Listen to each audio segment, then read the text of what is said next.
Welcome to another episode of Roll or Die. Today's guest is coming to us by way of referral. So get your referrals in, listeners. If you have someone that you would like to have as a guest on this show, please do hit myself or Brentos up or send us a message to the Roll or Die Instagram page. That's the best way to communicate with us. Today's guest is a black belt under one of our previous guests, Ivan Radikic. He recently received his black belt, and he's got a really interesting journey that we're looking forward to sharing with you. He is Stephen Jurcec. Thanks for joining us, Stephen. Hi guys, thank you for having me. Really appreciate it. Look forward to sharing some of my journey over the last 25 years or so. So yeah, awesome. Thank you. Yeah, you were saying before. 25 years. Sorry, go, Brent. Yeah, that's a 25-year journey, Stephen. Like, can we just jump straight into it, mate? Like, Yeah, no worries. we only sort of have, 40, 50 minutes. So, like, just take us Yeah, no back to worries. those first sort of early years, mate. Yeah, so I met Ivan, one of my old karate classes. So I was doing karate for many, many years with Zendu Kai, with Billy Monet. And Ivan being a martial artist in Zendu Kai for many years. He was a blue belt, I think, when he started at Energy Gym in Frankston, upstairs on a little section of the mats. And as I was, fighting, doing my thing, I see these guys rolling on the ground, and I said, that looks pretty cool. So I decided to take a class back in, I reckon it was probably in October, November in 1999.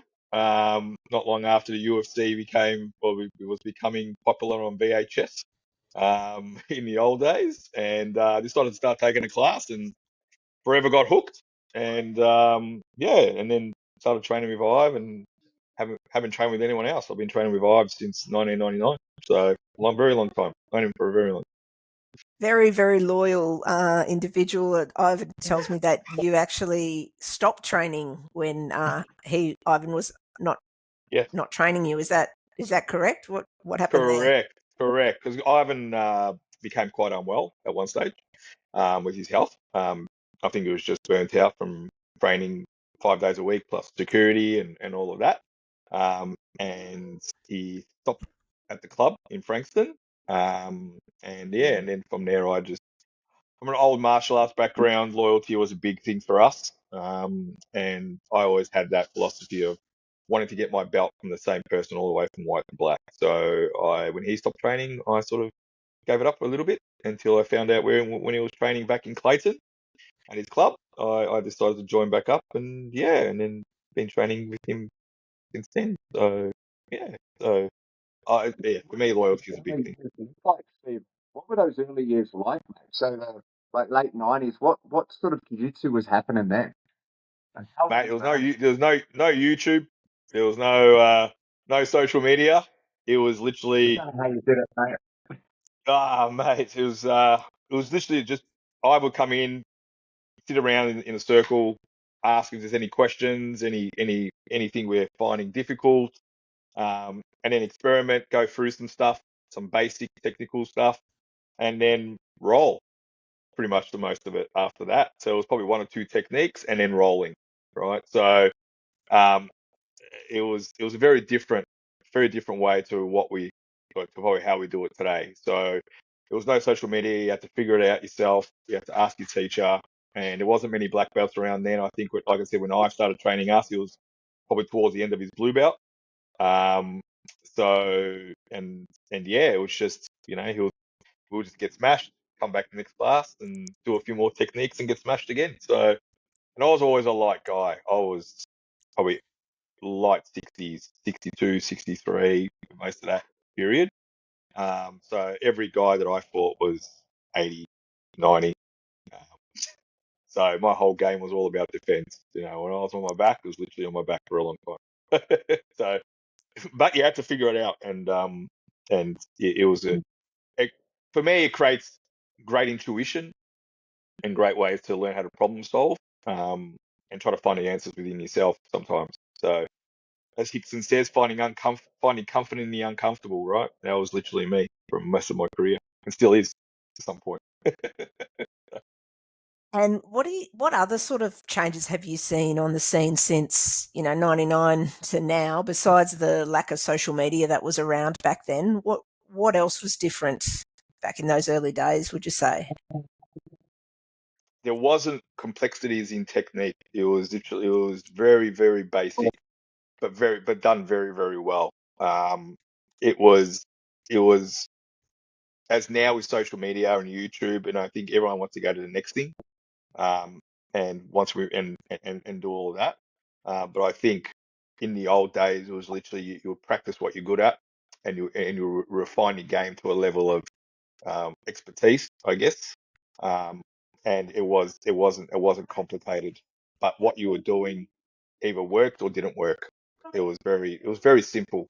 It was very, very simple, and being fortunate to meet some of the Gracies and train with Hoist and Boiler and doing seminars with Hodger. Again, you watch those guys and what they're teaching. It's very basic jiu-jitsu, but done very, very well. So, um, but yeah, that's my philosophy now with my injuries. With my neck and so forth. I can't be doing crazy stuff, rolling on my neck and my shoulders now. It's just going back to my focus is now the self-defense side of jiu-jitsu. So yeah, Tell us but about those seminars, mate, and what those days were like. So were you traveling, or was it when they came out here? Like, how did when they those came days out look? here, yeah, no, when Yep, they came out here, so we met Hoist first time in 2005. yep. There was a seminar in Glenroy. I think it was 2005. I think Ive says 2003. We argue about the dates, but I say 2005. Um, and there was a club in Glenroy just above the next to the train station above Glenroy station. So there's a gym up there, and Hoist was there, and Ivan was a brown belt, I was a blue belt, and that's when Hoist was still rolling, and we all got to roll with him. And that's when it became a big eye opener for us that he wasn't doing anything complex. He was literally going through us like a train with very, very basic techniques. So um, it was, and then we had another fortunate private with Hoist back in, my son was one, so that would be 2016. We had him run a seminar at Ivan's old club in Clayton, and we were fortunate enough for him to allow us to do a private with him, and we got to do the private around self defense. And then I asked him in 2005, "You smashed us, can you do it again?" And he goes, "Yeah, okay, all right." And we got to roll with him, and he went through me and Ive and another white belt within a minute and a half. Same technique, same choke, smashed us all. So again, going back to the basics of they just do it so well, and I believe it's such an important piece that's probably being lost in today's world of jiu-jitsu. So yeah, yeah, I understand that you really love a seminar. Is that right? yeah, I do. I love knowledge. So, you always see me reading something. So you always see me reading something, looking at something. I'm not much of like I wouldn't say I'm a YouTuber to watch techniques on YouTube or anything like that. But if I do watch anything on YouTube, it's all the corral belts, it's all the hits and stuff, philosophy, training methods, biomechanics, and all of that type of stuff to be able to, um, you know, not just be, a master of all things, but a master of one thing or a couple of things, but do it very well. So, it's yeah, that's my philosophy. I love seminars. I think Pedro's coming out now in November next month. I'll probably go to his. And I enjoy his jiu-jitsu because it's very. I'm small like he is, so but it's great. So I love knowledge, but I like Would you applying ha- it more than I like reading. would you have any advice for people attending seminars of how to get the most out of them? Um, don't go in there with closed mind, right? Thinking that you're not going to get anything out of it. It's crazy that a lot of people don't want to do seminars with other instructors or other high level guys because they're probably thinking, what am I getting out of it? It's not what you get. It's not. It's the one thing you take out of it that makes the difference. It's not about going home and remembering everything.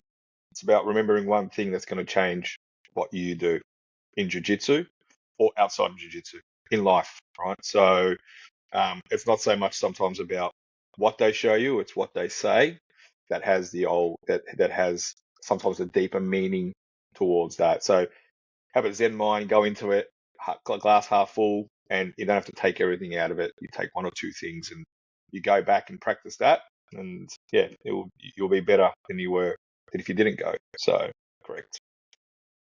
Yeah, I think sometimes the information can just get too much, and then there's 15 things that you're trying to do, whereas maybe just taking one or two things and working on those for a period of time. I know for me, that definitely helps me. Is that kind of the way that you've learnt best, mate? Yeah, correct. So I look. I know I can't do everything. It's not like I'm going to have a game of perfection for everything. Like I know what my body can, what my body can't do. Um, but my game has always been a very traditional Gracie game, like the old Helio Jiu-Jitsu. Survive, be able to survive the onslaught, be comfortable in that. Because I've always got the philosophy there's always going to be someone bigger, stronger than you. And for me, it's learning to be able to survive that, and finding the right time to get out instead of just forcing to get out. And I think where sport has taken that away from sort of traditional jiu-jitsu is sometimes in sport you have to be moving even though maybe you shouldn't be moving. But in the old days, when we were training, sometimes I've said there's no time limits. Like on my longest roll with Paul Smythe, which you had on the podcast a while back, our longest roll went for an hour. Both of us Wow. couldn't submit each other, well, 1 hour, and that was at the old club. So, and that creates a different mindset then altogether, because now it's not just about winning and losing. Now it's about surviving and the onslaught and knowing when to move and being more efficient. So, yeah, yeah. So We that's often one thing I ask learned off our the Gracies. guests about getting their black belt, which we'll get to for you. But can you tell us how about when you got your blue belt? I've told Where you that that story. was? It's I've told you that story. Okay, so um, I was working at a fruit shop during uni. I started jiu-jitsu in 99, so I'm 44. So I think I was around 20, 21 maybe, give and take. And I used to come and get fruit off me every time we'd come to Frankston because it was in Chelsea. And I was like, I got to come pick up my stock. I'm like, all right, all right. So we had another one of our students now that's training with us as well, and Sean Matapo, or Coconut, we call him because he's a Cook Islander. And so he was doing a private with Ive, and I knew he was there. And he goes, look, I'm going to come pass, pick up some fruit. And this was during the VHS UFC days. And Ive goes, I've got something in the boot for you. I think it's one of the UFC matches you need to watch. I'm like, all right, no worries. So I bring the fruit out to the car park, right? And Ive doing his eye thing, starts scurrying through his boot, and turns around and hands me my blue belt in the car park of a fruit shop. So in the old days there weren't tips, right? It was literally you get your belt, and I think that's something Peter the Bean passed on to Ive of how he used to grade. It was literally you just get your belt, right? And that was a very very surprising moment for me because it was 5 years I think it took me to get my blue, um, in those days. So yeah, it was very very emotional. To be a bit of a tear in a car park amongst two guys at the back of a boot of a car. You sort of got to wonder what the hell's going on. But so, but yeah, that was my memory of that. I'll never forget it. I'll never forget it. And nothing ever topped that to my black belt. So yeah, yeah, Yeah. Ivan tells me that it's to show people that jiu-jitsu sort of transcends just the academy. It really goes correct, beyond that. That's his theory of why he did it that way. And correct. yeah, 'Cause it certainly sounds the case. Correct, because like I said, it's not so much about the belt. It's I guess if I look at and I'll go into my weight journey a bit a bit further in, but it's not about everyone forgets. It's not about the destination. You're going to get there, whether that's a black belt, a blue belt, a purple belt, a brown belt. It doesn't really matter about the destination. It's the journey along the way that makes the memories of what you do. It makes you want to continue to do what you do. Like my lifelong friends have been all my martial arts friends: jiu-jitsu, Can you give us some karate. information or can you give us some tips or some information or some words of encouragement for people, when you go to the gym and you're not feeling that, but you've got to keep going. Like, Yeah. what's the mindset for you, Stephen, in regards to those days? Because there can be days or weeks or months where it is really tough, mate. So how does the longevity continue, and then how does the passion for it continue for you? For me, it's how can I say? It's be like a kid.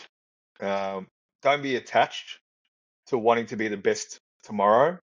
Um, I think you just got to have that resilient mind of what it's easy to go when it's great, but it requires more discipline to go when it's not great. And I think when you're rolling and doing jiu-jitsu, that would be represented in the way you roll on the day. If you're having a crap day, you're going to be rolling crap. You're going to have a great day, you're going to be rolling great. So it's again, it's all about, having having having a destination is great, but just enjoy the journey. Sometimes it's not even about going there to roll. Sometimes it's just about hanging out with your friends and you're having a crap day. You don't have to be rolling all the time. You don't have to be fighting all the time. And sometimes even if you're sick and you don't feel the best, don't have to bring your gi. Just come and watch. Just go sit there and watch class, because you don't realize how much you learn by watching, because you're actually sitting there not under stress to having to do the technique and learn it. You actually sit there and watch it, and your mind's just like, it's like now watching a movie or watching a live instructional. So it's just about, if you love it enough, and you enjoy it, it shouldn't be a drag to go. Look, I drive an hour to go to Ives Club now from my house, 1 hour. So I go from Pakenham to Mornington. Trust me, there's days where I've been driving from Pakenham to Geelong, Torquay, then I drive back home 2 hours, and then I get home in time to go to jiu-jitsu for another 2 hour drive back and forth. So for me, it's a lifestyle for me now. It's not a chore. So Yeah. um, yeah, Yeah. yeah. So just Stephen, resilience, love what you do. you mentioned about your weight loss journey. So for our listeners, you've lost around 40 Yep, kilos. Can you tell us yep, a bit about correct. that? Yeah. So all right. So the journey started like this. So it was a Christmas party at work, right? And last year in December, and one of the guys was supposed to take a video of me being very silly, and he took a photo and sent it to me. And then I looked at that photo and I said, "WTF?" Um, I've never looked like that. Like I said, I was always between 60 and 72 kilos my whole life. I wasn't any heavier than that. Um, and I said, okay, so that's just full on, right? It was a big emotional eye opener for me. And you probably see my son hanging around a little bit. So my son has special needs. He's non-verbal autism, age 10, and I've got a 6-year-old daughter and my wife. And I said to myself, wow, if I stay like this, and I work in the life insurance space, so I see all the numbers and actuaries and all of that come out, I'll be dead within 10 years. So I said to myself, no, it's not good enough. So have a 3-week break during Christmas and did a lot of research. So did research on Zempex, all this crap that's going out in the industry. But I said to myself, no, I don't want to do it that way. So did a lot of research on gut health. So I did a massive amount of research around inflammation, gut health, because of my son, but also because of my father-in-law, because of his journey as well. So there's a lot of moving parts. Um, so I decided to focus on So I wasn't focused on weight loss. It was focused on inflammation and how that would help increase my overall health. So I decided to do a bit of a detox program that I developed through different sort of areas for around a week. And then from the 2nd of January when it started, I was sitting at 113 kilos. You probably see me now. I'm sitting at 72, 73. So that's been around 10, 11 months. Okay, Wow. so jiu-jitsu, look, I wasn't training for around 2 years because I was sort of backed off to focus on my career. And 3 months in of my journey, and then I started back up. 2 months, 3 months in, started back up at Ivan's in Combat Academy in Mornington. And yeah, started training, and yeah, everyone, even everyone at the club's like, oh, wow, you just, yeah. So it's been great. Everyone says it's hard. I said no, and if I say to anyone, everyone asks me how they do it. How did I do it? Right? That's everyone's question. I say to them, you're asking me the wrong question. You should be asking me why I did it, and then I'll be asking you, why do you want to do it? So, because if you don't have big enough reason, um, there's not enough of a driver for you to continue it, because it's not just changing. It's not about losing weight. It's about changing your lifestyle and your habits. So, and without having a higher purpose, it's very hard to maintain it. So, but yeah, it's down to 72, 73, and yeah, it's been great. Like I said, no more hay fever. I used to get heaps of it. Don't get it no more. Lost half a shoe size, would you believe? So So the it's photo was a bit of a catalyst for you to go that way. Was there a catalyst for you that kind of, now that you kind of look back at it, that kick-started it the other way? yeah. So it was laziness. For me, it was just easier to sit on the couch and eat crap because it's there, as compared to choosing what you want to eat and choosing that. Um, and you know, mental health as well, because I had a lot of things going on with my son during COVID. My wife was still working. I was a full-time carer. I had my own financial planning practice, and that was, wasn't going very well because I was focusing on my son, which is fine. I don't regret that at all. Family always first. But yeah, so then it was just easy just to eat whatever's there and snack and eat and drink sodas and all of that sort of stuff. So it was my own doing. It was my own fault. Can't blame anyone. So it's not like there's one reason that caused it. It was just a lot going on at that time and couldn't leave the house. Yes, COVID's part of the problem, but it's not. But it's not the overall problem. The overall problem was me. So from that perspective, yeah, it was yeah, and that was the catalyst. So just pure, mental health is rampant. So it's an area that causes a lot of bad habits, because it's easier. Because the last thing you want to be doing is focusing on things you need to be doing, as compared to just things that you do. So, and that's why I say to everyone is just, if you're going to go on a weight loss journey or whatever journey it is, it's whether that's jiu-jitsu, or whatever that might be, just have a higher purpose for why you do it. That was my biggest thing, and that's what's kept me on track this whole time. So, but yeah, yeah. I will say Would that's would you what say, I was saying anyway. Stephen, was it a slow creep in terms of the weight gain, like when Yeah, it came on, and then slow creep over yeah, years. Correct, yeah, correct. yeah. If I had I don't know if you've seen a photo. I'll see if I can show it up on a screen, but I'll show you what it looked like for me at that time. When I was at my biggest. So, um, where are we? Send But it to it me was a as slow well, if you creep don't over time. mind. If you're Yeah, happy for us to share it with yeah, our listeners that are listening yeah, rather hundred than percent. watching, then we can, So, because yeah, if you can very see inspirational. that, Oh yeah, can you see yeah, that? yeah. I That can was see that. December Yeah, 24 last year. that was the photo Right. that So sort of prompted the no, action. Oh no, no, the photo that prompted it's black has been. Would you believe this though? I think it's fake, right? But the photo that I got prompted has now blacked itself out on my phone for no reason. I didn't touch that photo for months. It was literally a Wow. photo that just blacked itself out, right? So weird as, because once I went in there to show someone, and literally I go to the photo and I can't look at it. It's like someone's taken another snapshot over it and blurred it, and you can't see it. So that's a photo I use now because that's the only photo I've got. But the photo I had is not that photo. It's another photo that's just blacked itself out on my phone randomly by itself. So weird, right? So, but but yeah, but I'm happy to share that and send that across to you guys. But it's yeah, I would say higher purpose is what you need, um, to why you do what you do. So you want to be doing jiu-jitsu for 10 years if you don't have a higher purpose for why you do it, right? So, or whatever, 20 years or whatever it might be. So. I was going to ask you, Stephen, like, how do you deal with the bad days? But I suppose if, like, what you're saying, that, like, playing the long game and that higher purpose, it just overrides it, right? Like, yeah, it's a bad day, but that's just today, or that's just this moment. Like, let's move through. Is that kind of where your head goes? Yeah. So it's sort of like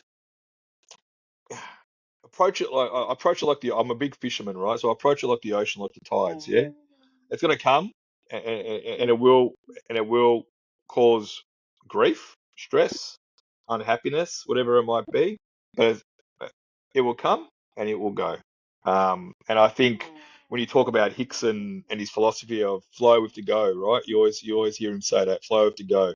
Flow to go, I think, is more on a deeper level. It's like the same as your mental health. If I don't know if you guys have read Hickson's book about his son passing and all of that type of stuff. It's same philosophy. It's sometimes the flow to go is in the jiu-jitsu rolling, but it's also not just about jiu-jitsu rolling. It's for me, it's a higher level mental thing. Sometimes it's just let it happen as it happens. Either learn from it or don't, and then and come out the other side either better or hopefully better than what you were beforehand. And yeah, everyone's going to have difficulties in life. It's inevitable, but for me it's that non-attachment. Sometimes that's the most important. Just let it be and learn from it and move on. So yeah, and tomorrow's a new day. So, yeah, And yeah. you've talked about your blue belt. Tell us about the day you got your black belt. All right. So, Adrian, please, not yet, please. Sorry, guys. My son's just, yeah. Like I said, So, it adds to the okay. authenticity. It's all good. Yeah, no. So, that's him anyway. Say hi. But, so it was probably the last month before Ivan closed the club down in Clayton. Um, so I was dropping my wife off. Okay. So we'll go. I was heading to training in Clayton, and my wife goes, I'm going to go catch up with my cousin who lives in Clayton or in Oakley. Drop me off. I'll take your car, and we'll go. And she was taking him. He was just little, and she goes, I'll come back and pick you up when class is done. Now she knew this was all happening right at the club, so and so she went. She pissed off, went out. I started training, and then I think it was towards the end of class, from what I remember. It was the last ever photo I did in the club moving forward. So, and then, because okay, I think we were closing up a month later. I was like, let's do one glass big photo because everyone was there. But behind me, one of the other brown belts was holding the black belt above my head, like this behind me. I didn't know what was happening. And then I see my wife walk in with my son. And once I knew my wife walked in with my son, I knew something was happening, right? And I'm like, well, aren't you supposed to be out, and so forth. And that's when I've then passed the belt over and gave me my black belt. And that was in 2016, maybe 17, I think. Actually, yeah, 2016. It's on my certificate. So that was in 2016. And yeah, and I think that was the last black belt I gave out in his old club. So, yeah, it was very, very emotional because I wasn't expecting it at all. So, and I wasn't too much longer after, maybe 6 months to a year after Paulie got his black belt. So, but yeah, so yeah, Adrian, please. But yeah, so that was it. That was my black belt. It was a very emotional day, and yeah, so again, Cool to have no, the family there too, right? Like having the family there, having like the last black belt at that club, like the memories that you really just can't recreate those times, can you? But that's very, very cool. correct. Correct. And again, going back to the analogy, it's not about the destination, it's about the journey, right? So it's about those things that you would hold forever. And I'm probably being a bit more philosophical, but it's, and I can proudly say that all my belts was from Ivan, from white to blue to purple to brown to black. I can trace my whole journey with one instructor. Um, and I think loyalty is a dying thing in the world today, not just in jiu-jitsu, but everywhere. Um, I've got that old Bushido mentality of loyalty when it comes to my instructor. So yeah. Have So, they all been oh, surprise belts, Stephen? Have they all been sorry. surprise belts? Like, have they all been like Yeah, one in the car park, one over the yeah, shoulder? Like, have there been yeah. belts that or promotions, for your purple or your brown belt, where you kind of knew you were getting it, or are they all just in the No, middle of a roll or whatever? no, no, no. Well, once we were running around in a circle, and he threw me my belt, like that randomly. That was my brown belt.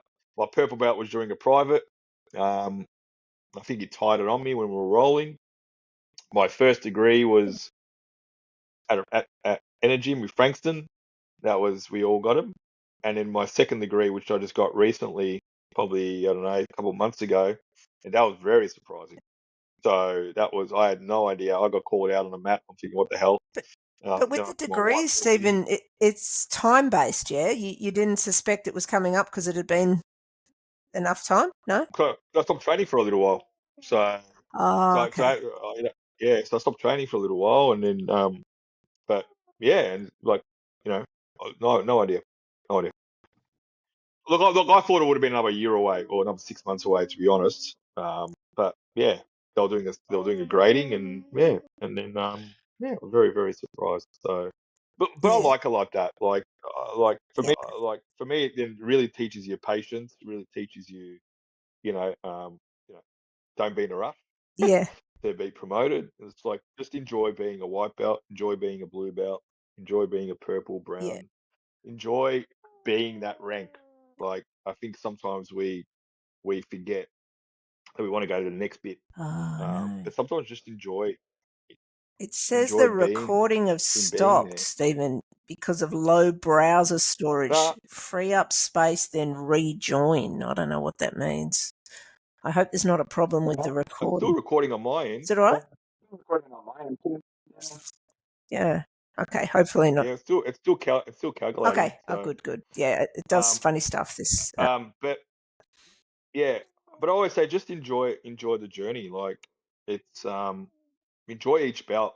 Like, don't be in a rush to move to the next bout. I think people are in a rush to, get up there and get their belts and all of that. For me, it's like, no, enjoy, enjoy being the belt you are, because you'll never be that belt again. I think that's where the So, trust in your coach comes from too, right? Like, you're lucky enough. Well, not lucky. You've made the decision to stay with Ivan for your whole jiu-jitsu journey so far. Like, having the trust in your coach, where they sit there and they say, "This is the level that you are at. Come and get your X belt," or "You're not ready for the belt.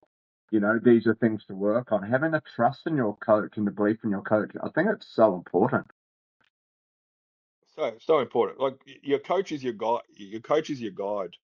I Mm. think, the old Japanese philosophy is your coach gives you 10%, you learn the 90% is the rest up to you, right? But it's that 10% that's the most important, because it's those little things that they give you that are the most important in your journey. If you were to say go back to, when you're having a crap day, what is it?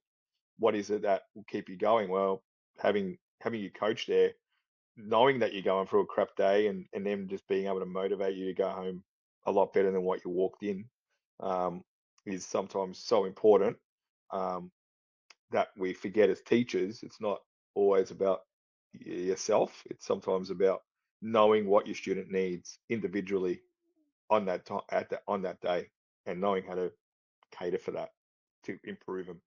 So, but Yeah. yeah, 100%. He's been like Ivan's been a very big part of my life. He's a godson to he's a godfather to my son. So, Yeah. and a groomsman at my wedding. So he's been a big part of my life. Yeah. Life. So there's nothing I wouldn't do for that man. Your life and the Brazilian Jiu-Jitsu scene in Australia, actually, he's a very much been Ah, an 100%. OG, and yeah, really set the standard for Yeah, all the people that are there today. Um, Thank you so much, correct. Stephen, for giving up your time. I think this might set a record for the most attempts of getting a guest on, but I'm so glad that we persevered and we got here in the My end. It's been a pleasure. few months But thank you coming, for having me. and we've just got a couple Nah, nah, of questions here at the because end that we do a little pop quiz that Brentos is going to fire a couple of questions at you. yeah, You can make the answers as short or as long yeah, as done. you like. Yeah, no worries. Mate, I'll make these relatively quick. Your son's been super patient with us, mate, as have you. So we Oh, appreciate it. I'll give you a few, thank mate. you. iPhone or Samsung? iPhone. Strength or flexibility? Say that again. Strength or flexibility? Flexibility. Down pull or takedown?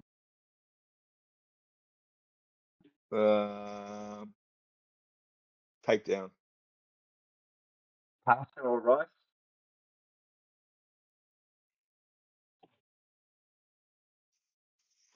Rice. Right, that one took a while, huh?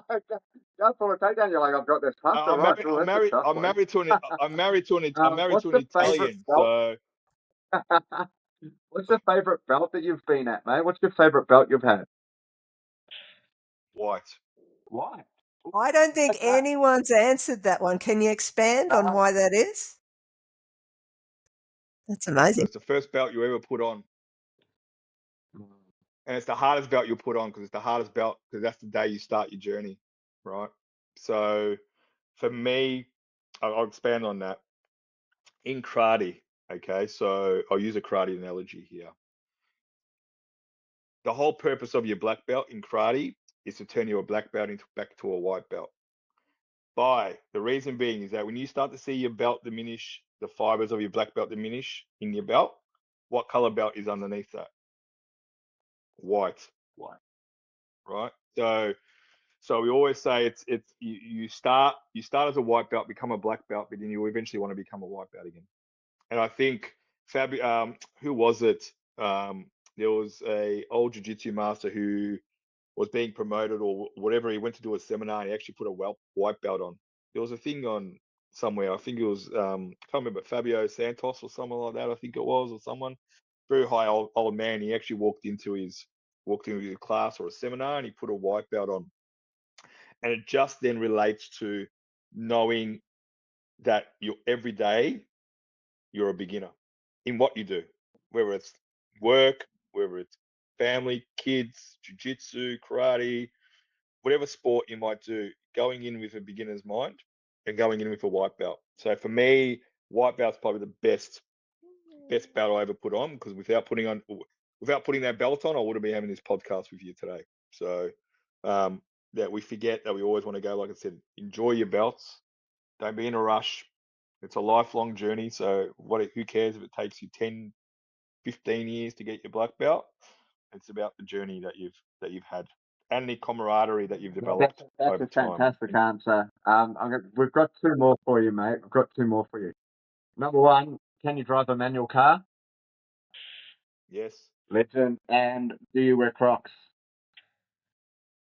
No. Mate, you're a legend. Like, My wife will kill me if I wear Crocs. yeah, on the Yeah. start. As she should, as she should. Yes. You've passed. Thank you once again, Stephen, Thank for you. giving up your Thank you. time. This episode will be out My pleasure. next week. My So if you could share it around, that'd be Awesome. awesome. And like I said Thank you so at much. No the worries. beginning, if anybody has any recommended guests that they'd like to have on, please do hit us up. This has been a fantastic conversation. I've really enjoyed, and hopefully our listeners as well, in getting to know you a bit more, and hopefully they've got as much out of this conversation as what I have. It's very, very inspiring. Thank you once again. No, thank you so much, guys, and I appreciate it and much respect. And I'll definitely share you guys around, and Awesome. 100%, Awesome. no problems. Thank you so You're much. welcome. Much love to you guys. Brentos. Appreciate that. Thank you. Thank you, guys. Remember, See you if you guys. enjoyed the episode, like, rate, share, subscribe to the podcast as well. That definitely helps us reach awesome people like Stephen. Tell your friends about it. Tell your training partners about it. Tell your students about it. Tell your coaches about it. Tell your partners about it. It's surprising who listens to this podcast and gets information about it. You know, like it's not just the jiu-jitsu stuff. Sometimes it's the stories like Stephen talking about, hardships that he's gone through and then coming out the other side and living an amazing life. So tell your friends about it. Thank you again, Stephen, for jumping on, mate. We really appreciate it. And we will see everybody on the next episode of Roll or Die. Peace out. Thanks. You. That was awesome.